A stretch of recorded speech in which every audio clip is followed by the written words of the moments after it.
తెలంగాణలో రాజకీయ గాలి మారుతుందా అంటే మారుతుందనే చెప్పాలి. కానీ ఎవరి వైపు అనేదే ఇప్పుడు ఒక పెద్ద క్వశ్చన్ మార్క్గా ఉంది. మనం ఉన్న పార్టీలు చూసుకుంటే కాంగ్రెస్ అధికారంలోకి వచ్చింది. అధికారంలోకి వచ్చే ముందు ఎన్ని హామీలు ఇచ్చింది, ఏం చేస్తామని చెప్పింది, ఆ మేనిఫెస్టోని పక్కన పెడితే అధికారంలోకి వచ్చిన తర్వాత ఏం చేస్తుంది అనేదే ఇప్పుడు జనాలు చూస్తున్నారు. ఇప్పుడు ఈ రకంగా చూసుకుంటే ఎన్నడూ లేని విధంగా కాంగ్రెస్కి ఈ గడిచిన 2.5 సంవత్సరాలనే ఘోరమైన వ్యతిరేకత ఉంది.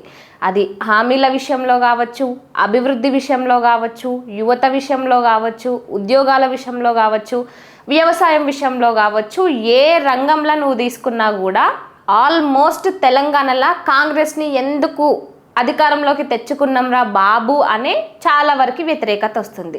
ఈ కాంగ్రెస్ మీద మరింత వ్యతిరేకత పెరిగిపోవడానికి మరీ ఘోరంగా ప్రభుత్వంలో ఉన్న నాయకులను జనాలు వాళ్ళ ఏడుపులతో శాపం పెట్టి ఏడ్చే అంత దారుణమైన సిచ్యువేషన్ తీసుకొచ్చింది ఏంటంటే హైడ్రా వల్ల మంచి చేస్తాము, హైడ్రా వల్ల భూములు కాపాడుతున్నామని చెప్పుకుంటున్నది. కానీ దానివల్ల ఎంతమంది అమాయక పేద ప్రజల ఇళ్ళ మీద కొట్టి, వాళ్ళ పొట్ట మీద కొట్టి, వాళ్ళని ఎంత ఏడ్పించింది ఈ హైడ్రా. దీనివల్ల ఏ ప్రభుత్వానికి కూడా రానంత వ్యతిరేకత కాంగ్రెస్ ప్రభుత్వానికి వచ్చింది. స్టిల్ ఇప్పటికీ కూడా ఆ వ్యతిరేకత కొనసాగుతూనే ఉంది. అయితే మొన్న వచ్చిన ఏదైతే స్థానిక ఎన్నికల ఫలితాలను చూసుకుంటే కాంగ్రెస్ ముందంజలోనే ఉంది గ్రౌండ్ లెవెల్లో. కానీ మళ్ళీ అధికారంలోకి రావడానికి అదే ఒక ప్లస్ పాయింట్ అని కూడా చెప్పలేము, అధికారంలోకి రాకుండా ఉంటుంది అని కూడా చెప్పలేము. ఎందుకంటే 10 సంవత్సరాలు బీఆర్ఎస్ పార్టీ తెలంగాణను పాలించింది. ఈ 10 సంవత్సరాలలో బీఆర్ఎస్ మీద వ్యతిరేకతతోనే కాంగ్రెస్ని గద్దెక్కించింది తెలంగాణ జనాలంతా.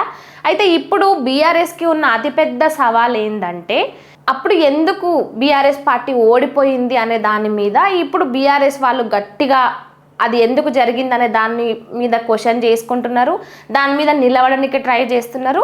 ఇంకొకటి బీఆర్ఎస్కి ఉన్న ప్లస్ పాయింట్ ఏంటంటే క్యాడర్ ఏదైతే ఉందో గ్రౌండ్ లెవెల్ నుంచి ఉన్న క్యాడర్ కార్యకర్తలు కానీ నాయకులు కానీ వీళ్ళంతా కూడా బీఆర్ఎస్కి చాలా గట్టిగా ఉన్నారు. సో కొన్ని చోట్ల అంటే కొన్ని కీలక ప్లేసెస్లో కూడా బీఆర్ఎస్ తన జెండానే ఊపింది, తన సత్తాను కూడా చాటుకుంది. అయితే ఇప్పుడు బీఆర్ఎస్ జనాలని కన్విన్స్ చేయాల్సిన అవసరం ఉంది. అదేంటంటే 10 సంవత్సరాల్లో జరిగిన మిస్టేక్స్ ఏవైతే ఉన్నాయో అవి మేము తెలుసుకున్నాం అనే విషయాన్ని జనాలంతా నమ్మాలి. అట్లా నమ్మితేనే మళ్ళీ బీఆర్ఎస్ అధికారంలోకి వచ్చే అవకాశం ఉంటుంది. ఇప్పుడు కాంగ్రెస్కి ఇంత వ్యతిరేకత ఉంది కదా, ఇందుకే బీఆర్ఎస్ ఖచ్చితంగా వస్తుంది అని కూడా చెప్పలేము. ఎందుకంటే బీఆర్ఎస్ వైపు కూడా అప్పట్లో వ్యతిరేకత ఉంది, ఆ పార్టీలో కూడా అంటే ఆ ప్రభుత్వంలో కూడా తప్పులు జరిగినాయి. అందుకే తర్వాత కాంగ్రెస్కి పట్టం కట్టింది.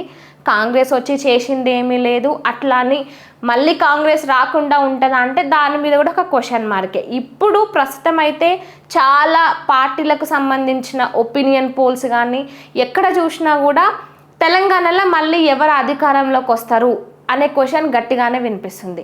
మరి దీనికి ఆన్సర్ ఖచ్చితంగా ఒకే పార్టీ వస్తుందని చెప్పగలమా అని అంటే గట్టిగా చెప్పలేము. ఇటు కాంగ్రెస్కి కొంత వ్యతిరేకత ఉంది, at the same time BRS గతంలో చేసిన దానికి ప్రజలను నమ్మించాలి. ఇటు ఈ 2 పార్టీలకు ప్రత్యామ్నాయంగా బీజేపీ గట్టిగా నిలబడుతుందా అంటే బీజేపీ అంతంత మాత్రంగానే ఉంది. రీసెంట్గా జరిగిన అన్ని ఇష్యూస్ని తీసుకుంటే బీజేపీ ఎక్కడ గట్టిగా క్వశ్చన్ చేయలేదు. తెలంగాణ బీజేపీలో ఉన్న నాయకులకు వాళ్ళవే సరిపోయినాయి. కానీ ఇక్కడ ప్రజల సమస్యల పైన కానీ లేదంటే ప్రభుత్వాలను ఎండగట్టే విషయంలో కానీ అంత గట్టిగా తెలంగాణ బీజేపీ స్టాండ్ తీసుకోలేకపోతుంది. మరి కాంగ్రెస్కి బీఆర్ఎస్కి బీజేపీ ప్రత్యామ్నాయంగా నిలిచే అవకాశం ఉందా, అసలు నిలుస్తుందా అనే ఒక క్వశ్చన్ మార్క్ కూడా తెలంగాణ బీజేపీ కార్యకర్తల్లో వస్తుంది. దానికి కారణం తెలంగాణ బీజేపీ పార్టీ. ఇక ఈ పార్టీ ఇట్లుంది, ఇటు కాంగ్రెస్ ఏమో ఇచ్చిన హామీలను అమలు చేసుకుంటలేదు.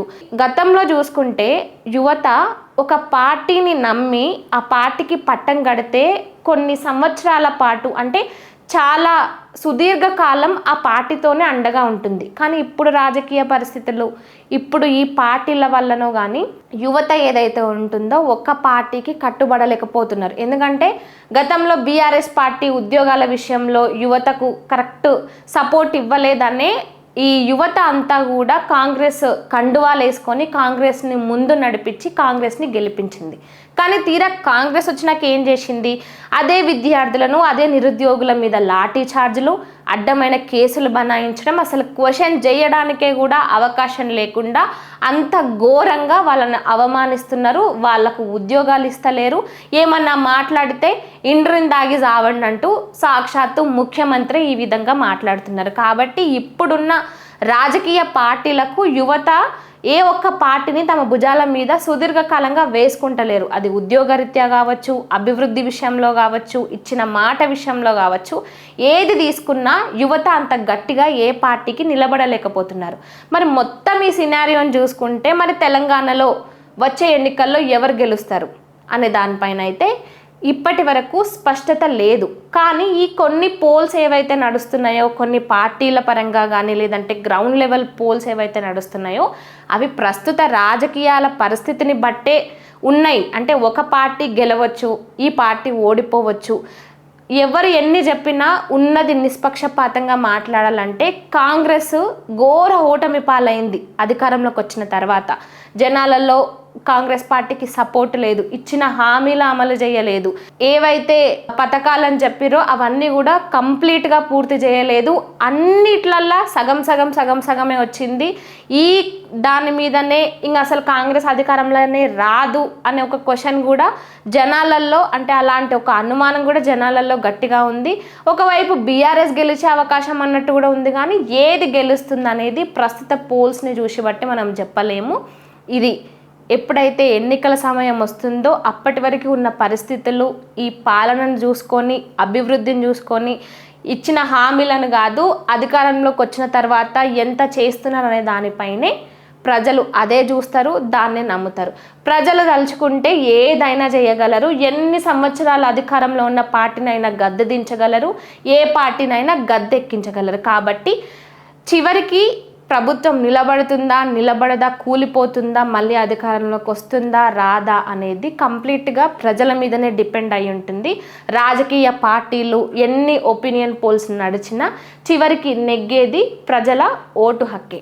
మరి వచ్చే ఎన్నికల్లో తెలంగాణలో ఏ పార్టీ గెలవచ్చు అని మీరు అనుకుంటున్నారు? కామెంట్ రూపంలో చెప్పండి.